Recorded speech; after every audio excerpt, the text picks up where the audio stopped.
మామూలు 9 రోజులు, మా ఊర్లో 11 రోజులు జరుగుతుంది. 11 రోజులు ఊర్లోకి ఏ 4 వీలర్ కానీ అలో ఉండదు లోపలికి, అంత జనాలు ఉంటారు లాస్ట్ రోజు. అండ్ లాస్ట్లో మీరు క్రాకర్స్ పిలిచింది చూశారు కదా, అదైతే నాన్ స్టాప్ 1 అవర్ శివకాశి నుంచి వచ్చి అక్కడ సెట్ చేసేస్తారు. నాన్ స్టాప్ 1 అవర్ క్రాకర్స్ వెళ్తాయి. ఇందాక మీరు చూసిన విజువల్లో ఆ జనాల్లో ఫస్ట్ రోల్లో నేనే ఉన్నా, నా గుండు కూడా కలిపింది ఆ రోజు.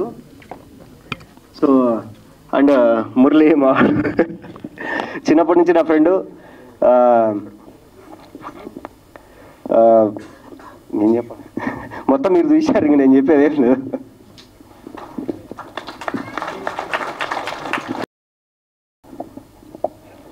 సో ఇక్కడికి వచ్చిన ఫస్ట్ వీక్షకులందరికీ హాయ్ అండి.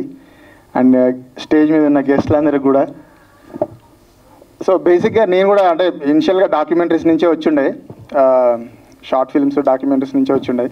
సో బేసిక్గా డాక్యుమెంటరీ మెయిన్ ఉద్దేశం ఏంటి అంటే అందరికీ తెలిసినట్టే బేసిక్ ఏంటంటే ఒక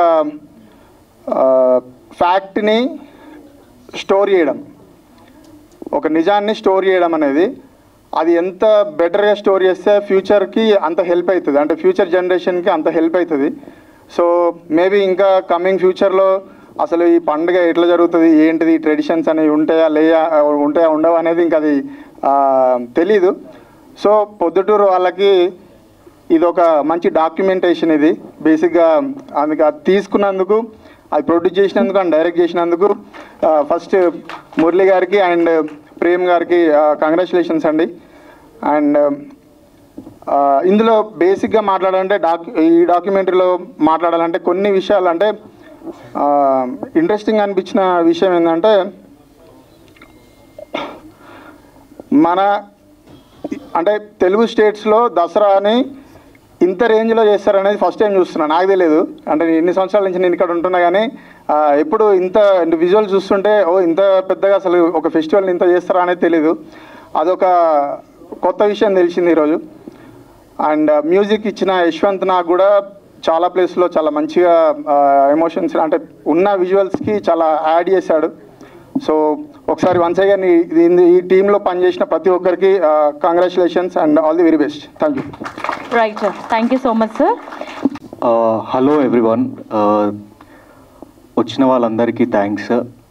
అండ్ ప్రేమ్ ఎక్కడున్నావు బ్రో? నెక్స్ట్ దసరాకి నన్ను ప్లీజ్ తీసుకెళ్ళబ్బా, పొద్దుటూరు తీసుకెళ్ళు. అండ్ లైవ్గా ఇంకా చూడాలని ఉంది, నాకు సరిపోవట్లేదు యాక్చువల్లీ. వెళ్దాం. యాక్చువల్లీ నాకు ప్రేమ్ లాంగ్ బ్యాక్ ఎప్పటి నుంచో తెలుసు. మేము కలిసి ఒక ప్రాజెక్ట్ చేద్దామని చెప్పేసి అనుకున్నాము. బట్ అతను ఈ ప్రాజెక్ట్లో ఆక్యుపై ఉండే అనమాట. అండ్ ఎంత ఎఫర్ట్స్ పెట్టిండే అంటే ఆల్మోస్ట్ ఎన్ని ఇయర్స్ అయింది బ్రో? ఆల్మోస్ట్ 3 ఇయర్స్ కంటిన్యూస్గా ఒక ప్రాజెక్ట్ మీద వర్క్ చేయడం అంటే నాట్ ఏ స్మాల్ థింగ్ తెలుసా? ఎంత పేషెన్స్ అండ్ డెడికేషన్ ఉండాలి. అండ్ మీరందరు చూశారు విజువల్స్ కానీ మ్యూజిక్ కానీ ఎవ్రీథింగ్ చాలా బాగున్నాయి. And investors out there, you can trust Prem and you can invest and he can well organize a project. Thank you everyone. And I'll be coming to Poduturu. చూస్తాను. Thank you so much. everyone for coming here today. ముందుగా మా invitation accept చేసి వెంటనే chief గెస్ట్గా వచ్చిన కరుణ కుమార్ అన్నకు thank you అన్న. ప్రొద్దుటూరు దసరా ఇప్పుడు స్క్రీన్ మీద చూశారు. ఈ సెప్టెంబర్ 28th ప్రొద్దుటూరుకు వస్తే రియల్గా చూడొచ్చు.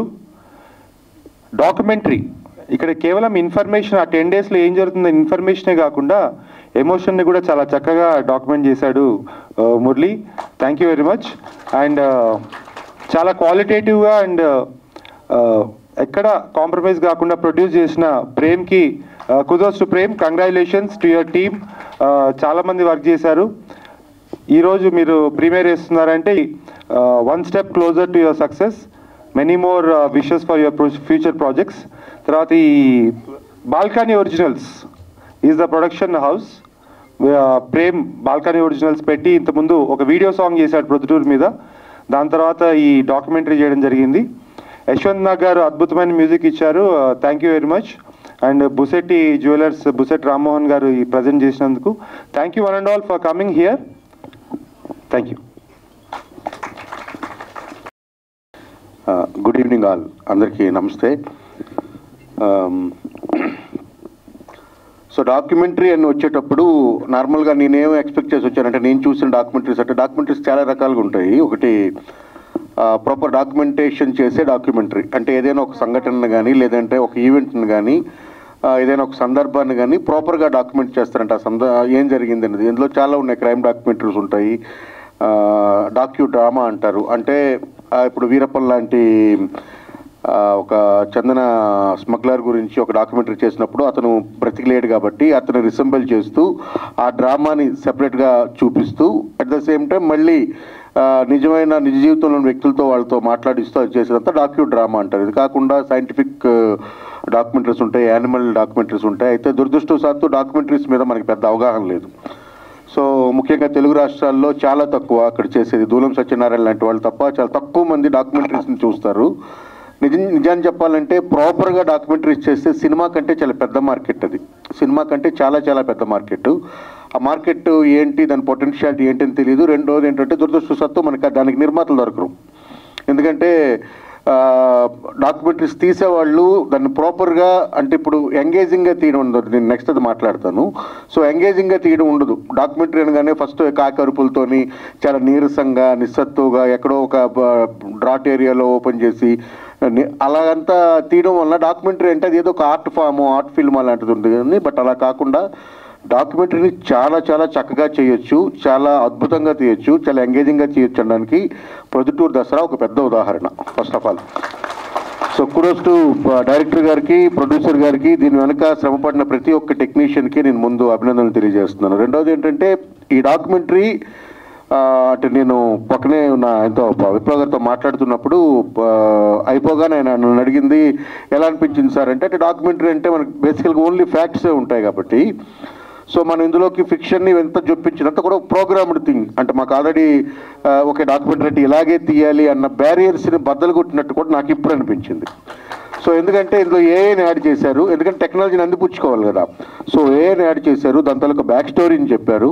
బ్యాక్ స్టోరీని చెప్పి అట్ ద సేమ్ టైం దాంట్లో ఫిక్షన్ని యాడ్ చేయకుండా ఏం జరుగుద్దో ఆ లిమిటేషన్స్లో పెట్టారు. స్పెషల్ అప్రిషియేషన్ గారు చాలా చాలా చాలా చాలా మంచి మ్యూజిక్ ఇచ్చారు. ఒక 2-3 ప్లేసుల్లో అయితే నిజంగా గూస్ బంప్స్ వచ్చినాయి. చాలా బాగుంది అది. అంటే అది మేబీ అంటే విజువల్కి మ్యూజిక్కి రెండిటికి కలిగిన రెండు కలిసిపోయి ఆ టైంకి మనం అందులో లీనమైపోవడం వల్ల కలిగేది కావచ్చు. మీకు కూడా అనిపించవచ్చు, నాకైతే అనిపించింది 2-3 దగ్గరలో అయితే గూస్ బంప్స్ అంటే నాకు టోటల్ డాక్యుమెంటరీలో. ఎందుకంటే ఇదే నేను విజ్ఞాన ప్రదర్శనలో లేకపోతే నాకు ఏదో వచ్చని చెప్పట్లేదు, కానీ టోటల్ డాక్యుమెంటరీలో ఇప్పటికి కూడా ఇంకా సెన్సార్ సర్టిఫికెట్ ఇంకా చాలా పనులు ఉన్నాయని నాకు అర్థమవుతుంది. కాబట్టి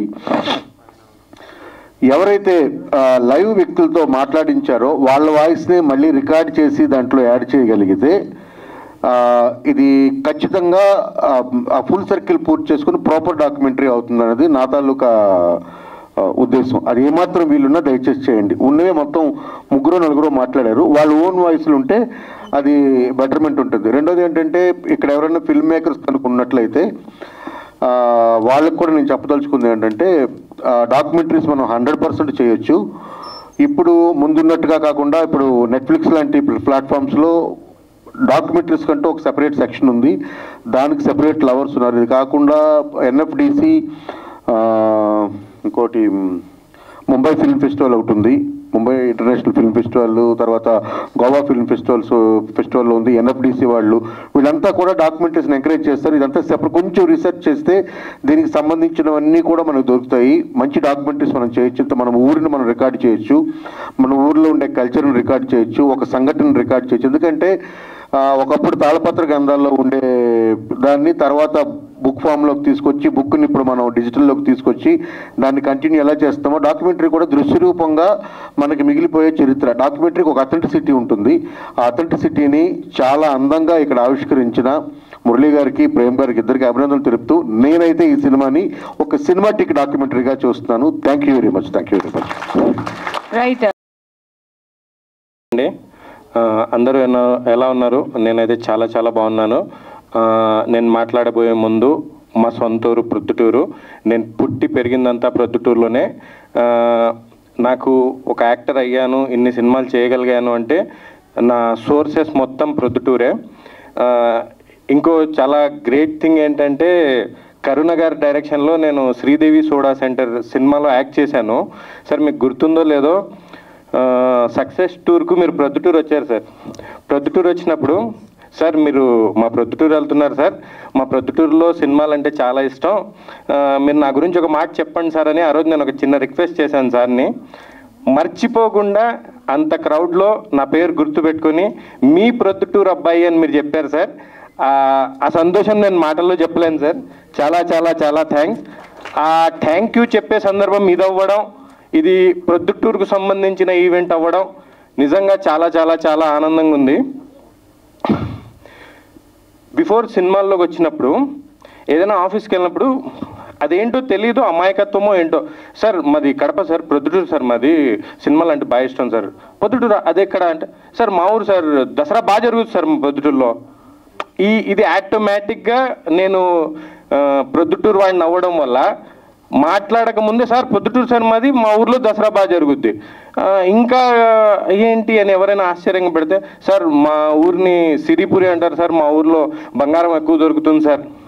ఈ రెండు బాగా వాడేసేవాడిని నేను. మా ఏదైనా డైరెక్టర్ని కలిసినప్పుడు మాట పెంచే ప్రయత్నంలో, సార్ మాది ప్రొద్దుటూరు, మా ఊర్లో దసరా చాలా బాగా జరుగుతుంది సార్, ఇండియాలో మైసూర్ తర్వాత మా ప్రొద్దుటూరులోనే అంత బాగా జరుగుతుంది సార్ అని.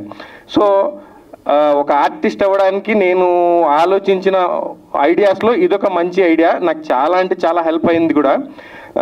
కమింగ్ టు ప్రొద్దుటూరు దసరా చాలా చాలా చాలా చాలా బాగా జరుగుతుందని ప్రొద్దుటూరులో ఉన్న ప్రతి ఒక్కరికి తెలుసు. బట్ ప్రేము వాళ్ళ టీం కలిసి యావత్ ప్రపంచానికి ప్రొద్దుటూరు దసరా గొప్పతనం, ప్రొద్దుటూరులో దసరా ఎలా జరుగుతుంది అని యావత్ ప్రపంచానికి తెలియజేసేలా వీళ్ళు వాళ్ళ సొంత డబ్బులతో వ్యయ ప్రయాసలు ఓర్చి, కష్టాలు నష్టాలు అన్నీ ఓర్చి, జస్ట్ ఒక ప్రాంతీయ అభిమానంతో, జస్ట్ ప్రొద్దుటూరు మీద ఉన్న గౌరవంతో, ఇంత కష్టంతో మీరు ఇది చేశారంటే బ్రదర్ మీ కష్టం మామూలుగా ఉండదు, అది నాకు తెలుసు. ఎందుకంటే మేము కూడా సినిమాల్లో చేస్తున్నాం కాబట్టి. ఒక ప్రాజెక్ట్ బయటికి రావాలి అంటే దాని వెనకాల ఎంత కష్టం ఉంటుంది, ఎంత పెయిన్ ఉంటుంది, ఎంత మనీ ఇన్వెస్ట్ చేయాలి, ఎంత టైం ఇన్వెస్ట్ చేయాలి, అది నాకు చాలా బాగా తెలుసు. నిజంగా మిమ్మల్ని చూస్తుంటే ఒక ప్రొద్దుటూరు వాడిగా నాకు చాలా చాలా చాలా చాలా చాలా గర్వంగా ఉంది. మన ప్రొద్దుటూరులో జరిగే దసరాని యావత్ ప్రపంచానికి తెలియజేయాలి అని మీరు చేస్తున్న ఈ ప్రయత్నంలో నేను కూడా వచ్చి ఏదో రెండు మాటలు మాట్లాడడం అనేది నిజంగా ఒక ప్రొద్దుటూరు వాడిగా నేను చాలా అంటే చాలా గర్వపడుతున్నాను, చాలా ఆనందపడుతున్నాను. చెప్పాలంటే లిటరల్గా హైదరాబాద్లో నేను చాలా ప్రౌడ్గా ఫీల్ అయ్యే మూమెంట్ కూడా ఇదే అనుకుంటున్నాను. ప్రొద్దుటూరు దసరాలో ఏంటంటే అండి, యాక్చువల్గా ఆ పండగ హిందువులదే అయినా యావత్ ప్రొద్దుటూరు మొత్తం జరుపుకునే పండగ. అంటే క్రిస్టియన్ లేదు, ముస్లిం లేదు, అన్య మతాలు లేరు. మా ముస్లిమ్స్ అయితే బుర్ఖాలు వేసుకొని రాత్రంతా ఉంటారు. ఈ అమ్మవారు వస్తుందంట, అమ్మవారిని చూద్దామంట, ఈ ఏదో కొత్త ఈవెంట్స్ పెడతారంట, పటాకులు బాగా కాలుస్తారంట, అమ్మవారిని దర్శించుకునే వాళ్ళు. మా ముస్లిమ్స్ లేడీస్ కూడా రాత్రి అమ్మవారు బయటికి వచ్చేంత వరకు వెయిట్ చేసి అమ్మవారిని చూసి ఆ పటాకులు కాల్చేసి చూసి రాత్రి 3 అవని 4 అవని 5 అవని ఏదైనా కానీ అసలు మీరు చెప్తే నమ్మరు, ఇసుక వేస్తే రాలనంత జనం ఉన్నా, ఆడ లేదు, మగ లేదు, చిన్న లేదు, పెద్ద లేదు, ప్రతి ఒక్కరు ప్రొద్దుటూరులో దసరా అంటే ప్రతి ఒక్కరి పండగది. అది ఒక్క ప్రొద్దుటూరు వాడు మాత్రమే ఫీల్ అయ్యే పండుగ. బట్ మీరు విజువల్గా దాన్ని చూశారు, ఎంజాయ్ చేశారంటే అఫ్కోర్స్ మీరు కూడా అంతో ఎంతో లక్కీ అనే చెప్పాలి. బట్ మీకు టైం ఉంటే ఈ దసరాకి తప్పకుండా మా ప్రొద్దుటూరు రండి. అమ్మవారి దర్శనంతో పాటు మా టౌన్ మొత్తం కలకల్లాడిపోతుంది ఆ రోజు. చాలా అంటే చాలా బాగుంటుంది. Thank you so much Prem, just thank you. Right, thank you so much. Hi, అందరికీ నమస్కారం. థ్యాంక్స్ ఫస్ట్ ఆఫ్ ఆల్ రావడం. నవ్వకండి రా, కొంచెం టెన్షన్ ఉంది. సో త్వరగా క్లోజ్ చేశాను, పెద్దలు ఉన్నారు ఇక్కడ. సో బాల్కనీ ఒరిజినల్స్ అనేది బేసిక్గా మేము 3 years బ్యాక్ స్టార్ట్ చేసాము. సో దీని మెయిన్ ఎజెండా ఏంటంటే, ఇప్పటి వరకు రాయలసీమ కంటెంట్లు అంటే మనకు ఫ్యాక్షన్ లేకుంటే బ్యాక్వర్డ్ ఏరియా లేకుంటే అక్కడ ఎక్కువ వైలెన్స్ ఉంటుందన్న మాత్రమే చూపించారు. బట్ బాల్కనీ ఒరిజినల్స్ ఇప్పటి నుంచి రూటెడ్ రాయలసీమ కథల్ని మీ ముందుకు తీసుకొస్తుంది. ఇది మాత్రమే చెప్పగలము. నెక్స్ట్ త్వరలో మేము ఒక వెబ్ సిరీస్తో వస్తున్నాము. దానికి డైరెక్టర్ మురళీకృష్ణ తుమ్మ గారు. సో ఆయనని మాట్లాడవలసిందిగా కోరుకుంటున్నాం. Thank you.